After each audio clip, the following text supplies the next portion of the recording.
Bonjour. Aujourd'hui, on va se poser une question qui est franchement un peu vertigineuse. Est-ce qu'une intelligence artificielle pourrait lire notre parcours de santé comme une histoire et peut-être même deviner les prochains chapitres? Alors imaginez ça une seconde. Et si chaque diagnostic, chaque consultation, chaque événement médical de notre vie n'était pas juste une ligne dans un dossier, mais un mot dans une longue phrase? Et si toutes ces phrases formaient un langage? Un langage que l'IA pourrait apprendre à parler, à comprendre et donc à anticiper. C'est l'idée de départ et elle est absolument fascinante. Ok, première partie, ce fameux langage de la maladie. Pour bien saisir le concept, il faut faire un petit détour par des technologies qu'on commence à bien connaître, comme ChatGPT. L'idée, c'est de transposer cette logique au monde de la santé. Vous voyez, dans le langage humain, l'unité de base, c'est le mot. Eh bien, dans le langage de la maladie, l'unité, c'est un événement médical, un diagnostic par exemple. La grammaire, les règles qui relient les mots, ça devient la manière dont les maladies évoluent et s'enchaînent. Et donc l'objectif, ce n'est plus de prédire le prochain mot, mais bien la prochaine maladie. Et justement, pour accomplir cette tâche bien précise, des chercheurs ont développé un modèle d'IA. C'est un peu le personnage principal de notre histoire d'aujourd'hui. Il s'appelle Delphi 2M. Alors, c'est quoi exactement Delphi 2M? En gros, c'est un cousin de la technologie GPT. Sauf que lui, au lieu de lire tout le web, il a été nourri exclusivement de dossiers médicaux. Son unique but, repérer les schémas cachés, les logiques souterraines dans la façon dont les maladies apparaissent et progressent chez l'humain. Et qu'est-ce qu'il lit concrètement? Son vocabulaire, ce sont plus de 1200 diagnostics différents, bien sûr, mais aussi des infos comme l'âge, le sexe, l'IMC ou encore des habitudes de vie.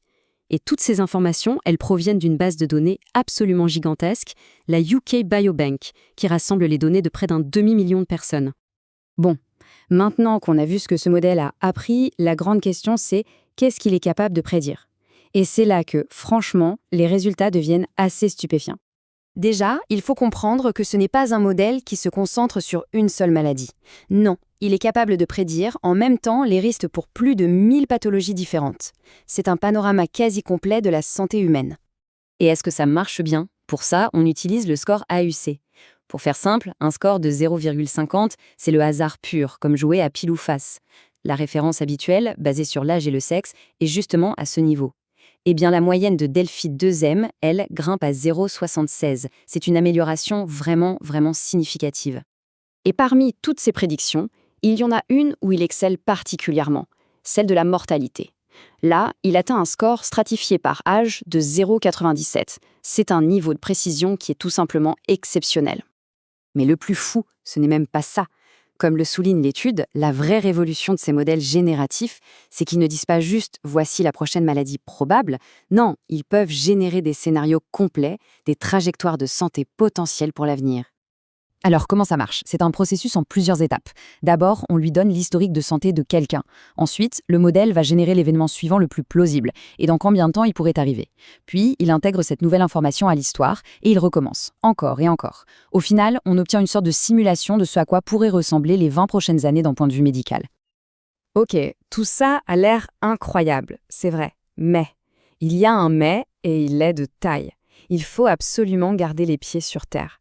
Parce que comme n'importe quelle IA, Delphi 2M a des failles, des angles morts. Il n'est bon qu'à hauteur des données qu'on lui a fournies. Le truc, c'est que le modèle n'apprend pas que la biologie. Il apprend aussi tous les biais, toutes les imperfections du système de santé qui a produit les données. C'est la fameuse règle en informatique garbage in, garbage out. Si on met des données biaisées en entrée, on obtient des prédictions biaisées en sortie. Et des biais, il y en a. Par exemple, les participants de la UK Biobank sont en moyenne plus aisés et en meilleure santé que le reste de la population. Le modèle a donc appris sur des bons élèves. Il y a aussi ce que les chercheurs appellent un biais d'immortalité. Comme les participants ont été recrutés après 40 ans, le modèle n'a aucune donnée sur les décès qui surviennent plus tôt.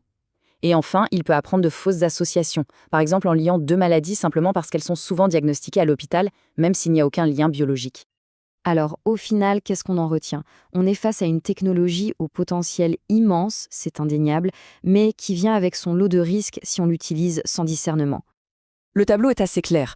D'un côté, le potentiel est énorme. On peut imaginer des programmes de dépistage beaucoup plus intelligents, une meilleure planification des ressources. De l'autre, les dangers sont bien réels. Ce modèle peut accidentellement renforcer les inégalités de santé qui existent déjà.